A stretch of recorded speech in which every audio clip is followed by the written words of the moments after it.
Hi guys. On today's episode of the movie poster in Doom and Despair, I watched American History X. Now, to say this movie is sad is an understatement. It is devastating, and I was crying through multiple parts of this movie. Enough of me being sad, let's scrape it off the poster. Okay, so here's the poster right here. History X is right here. So watch this transition. Get really close. Boom. I actually really like this poster, or this part of the poster. It's like really cool. I like the colors. But yeah. Now I'm gonna explain it in another 5 minutes. Okay, so for most of the 5-star movies I watch, there's typically a part of the movie where I get not completely bored, but I'm like, this is mad. I don't really want to see this part. This was not the case for this movie. Every second of this movie was amazing. And I don't want to get political, but I was reading the reviews, and a lot of it was like, fuck this movie. It's supporting Nazism. No, it's the exact opposite. So yes, in the beginning of the movie, there is a character, Derek, played by Edward Norton, who is spewing, anti-Semitic racism shit, right? But that's the character. But then he redeems himself throughout the movie by, becoming a better person. It's the whole point of the fucking movie. And the reviews are like, oh, this is Nazi propaganda. They just made this movie so they can be racist. What? But sorry, I don't want to get political. Like I said, reviews are subjective, opinions are subjective, movies are subjective. So whatever you think is what you think. So yeah, now I'm going to talk about the movie and the plot and stuff. I'm going to try to break this movie down in chronological order. Because similar to Pulp Fiction, this movie jumps around a lot from time to time. But yeah, so basically the main character, Derek, his father is murdered by an African-American man, apparently.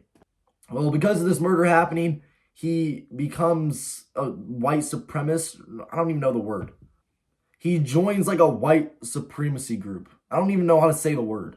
Well, one day there are people there's African American people playing on the court, and they go up and they're like, "Yo, play us for the court." Well, the white team beats the black team, and then they're like, "All right, guys, you got to get off the court." Well, one of them got butthurt or something, and they show up to Derek's house and they break into his car. Well, Derek comes out and he shoots the guy and then curb stomps him. That was unnecessary. Well, anyway, he gets thrown in jail for 3 years. Once he gets there, there is another white supremacy group in the jail that he joins. But as time goes on, he realizes this is a phony group because they're making drug dealers. I don't even know. They're making deals with the Mexicans and all these other races. And he's like, dude, we're a white supremacy group. We shouldn't be talking to these people. So he gets pissed and he leaves. Well, as he's leaving, he gets assigned to a laundry job, and he meets an African-American man, and they become really good friends. They talk every single day at this job, and he realizes, I don't want to be part of this racist life anymore. So he stops sitting with his friends at the table because he's like, I don't want to be associated with these people. And then once he disses them in front of the whole cafeteria by ignoring them and not sitting with them, they gangbang him in the bathroom. But he doesn't care. He keeps on moving. He does not want to be part of what he was.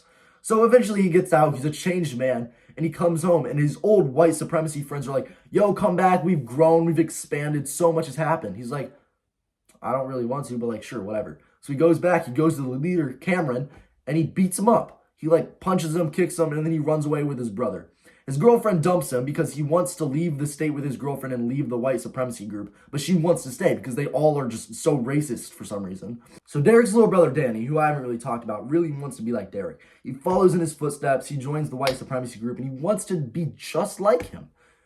But obviously that's not a good idea because Derek was not a good person before he went to jail. Well, after Danny wrote an essay over the book Mein Kampf, which was written by Adolf Hitler, he was assigned to a new history teacher.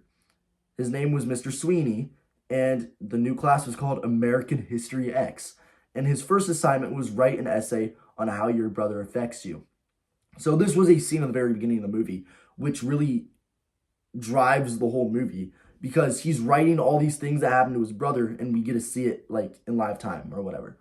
Well, he makes something very clear when he is writing his essay. When people look at Danny, they see Derek, because Danny wants to be Derek. So when they look at him, they see someone who is part of a white supremacy cult.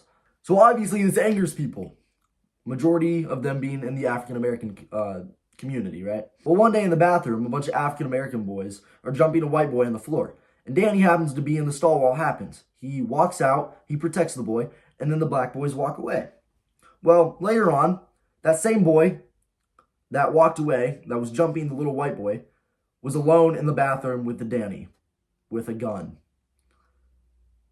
This was a few days after Derek was released from prison. Danny was shot and killed in his school bathroom. Derek immediately hears the news and sprints to the school, runs in the bathroom, and cradles Danny as he dies in his arms. And that's the movie. Well, yep, that's it. Follow my Letterboxd, my TikTok, and subscribe. Thank you.